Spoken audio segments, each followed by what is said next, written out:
Senado Federal aprova marco temporal para demarcação de terras indígenas. Acompanhe o Paracatu Rural no YouTube. Vai lá no seu aplicativo, pesquisa por Paracatu Rural.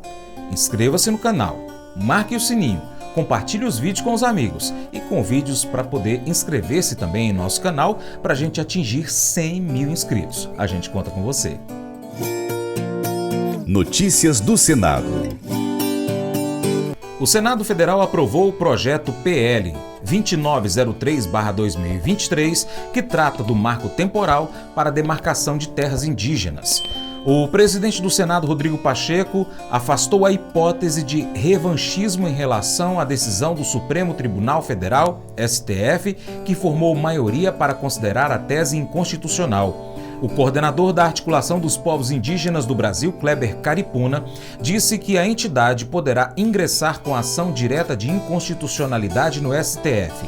Marcela Diniz traz mais informações para a gente, direto da Rádio Senado. O PL 2903 do Marco Temporal para a Demarcação de Terras Indígenas foi aprovado pelo Senado uma semana depois de o Supremo Tribunal Federal ter formado maioria para considerar a tese inconstitucional e enquanto a Corte ainda delibera sobre possíveis indenizações a posseiros que ocupam, de boa-fé, terras indígenas. O relator do projeto, Marcos Rogério do PL de Rondônia, citou precedente do próprio STF no julgamento da Reserva Raposa Serra do Sol, em Roraima, para basear o entendimento de que a decisão do Supremo não impede o Senado de legislar sobre o tema. É o precedente da própria Corte e não poderia ser diferente. Porque caso fosse diferente, o Congresso não teria razão de existir. Então não se trata de ofensa ao julgado do Supremo Tribunal Federal. Obviamente que isso não impede que posteriormente alguém ingresse com ação direta de inconstitucionalidade e seja submetido àquele colegiado também esse aspecto. Mas não se vincula o papel do Legislativo quando há decisão do Supremo Tribunal Federal.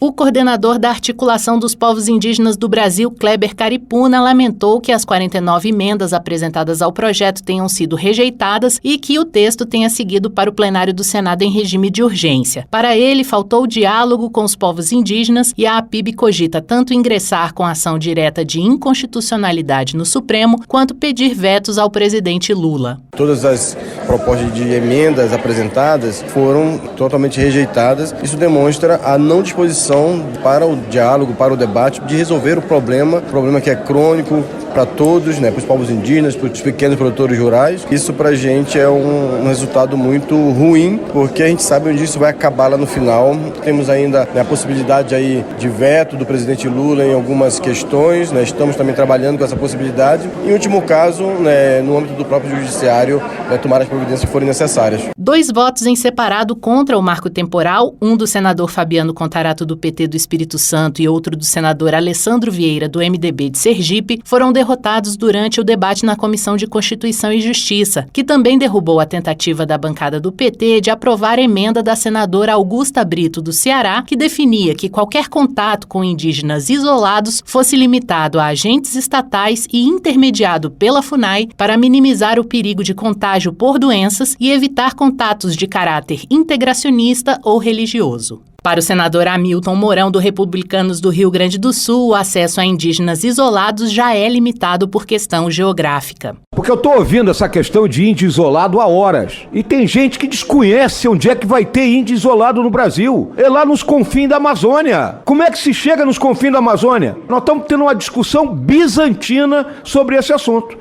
Já na opinião da senadora Tereza Cristina do PP de Mato Grosso, o projeto traz segurança jurídica aos poceiros de boa-fé e pacifica o campo e a cidade. A pacificação da nação nessa questão é crucial para garantir o desenvolvimento econômico, social e cultural do país. O presidente do Senado, Rodrigo Pacheco, afastou a hipótese de revanchismo em relação ao Supremo e disse que a decisão da Casa sobre o marco temporal reflete a vontade da maioria. Sem revanchismo, sem sentimento de divisão, sem sentimento de ódio, porque definitivamente tudo que nós não precisamos no país é semear a discórdia entre os poderes e entre as instituições e semear a discórdia na sociedade brasileira.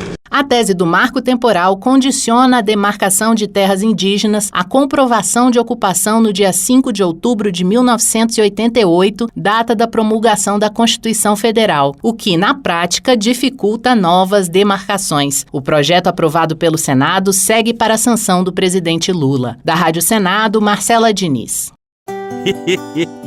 Mas eu vou dizer uma coisa pra você, viu? Se quiser colocar propaganda sua aqui nesse programa, eu vou dizer um negócio, você vai ter um resultado bom demais, senhor. Isso mesmo, é facinho, senhor. Você pode entrar em contato com os meninos ligando o telefone deles, é o 38, é o 991810123, bem facinho. É muito bom porque aí a sua empresa vai sair dentro de um programa que é ligado aí ao homem pra mulher do campo. É nós que vai estar assistindo e também vai ver sua propaganda. É bom ou não é, só? Um coração submisso. A submissão é baseada na confiança. Ser submisso a alguém é algo difícil. Às vezes nos pegamos querendo ser maiores do que realmente somos. Por comportamentos semelhantes, nós vivemos tempos de relações distorcidas, fundamentadas em pré-julgamentos, manipulação e controle. As nossas amizades, conversas, convívios são diretamente afetados pelo medo de ceder ao outro, pelos jogos de poder e por falta de confiança. Agora imagine o quanto seriam diferentes os nossos relacionamentos se a gente praticasse diariamente a disciplina espiritual da submissão, aprendendo a ceder uns aos outros em amor. Consegue imaginar isso? O mais alto nível de comunhão que envolve humildade, honestidade, transparência e, às vezes, confissão e restituição, é sustentado pela disciplina da submissão. E olhando para a cruz, nos damos conta de que podemos enxergar nela o perfeito exemplo do negar-se a si mesmo para fazer prevalecer o amor. A submissão é o inverso da arrogância.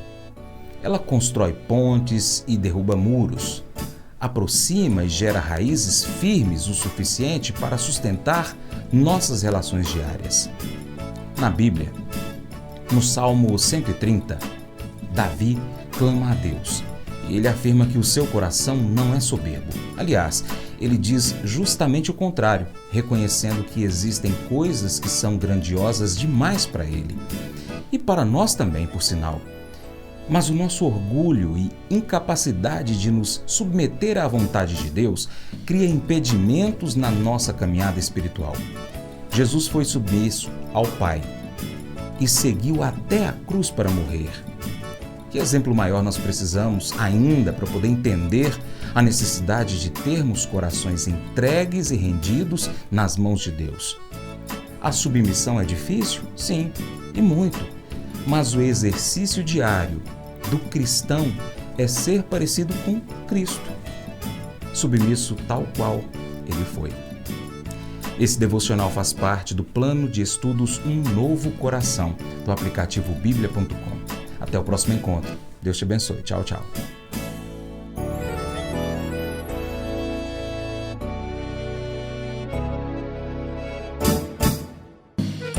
Acordo de manhã para prosear no mundo do campo, as notícias escutar. Vem com a gente em toda a região com o seu programa Paracatu Rural. Tem notícias, informação e o mais importante, sua participação. Programa Paracatu Rural. Programa Paracatu Rural.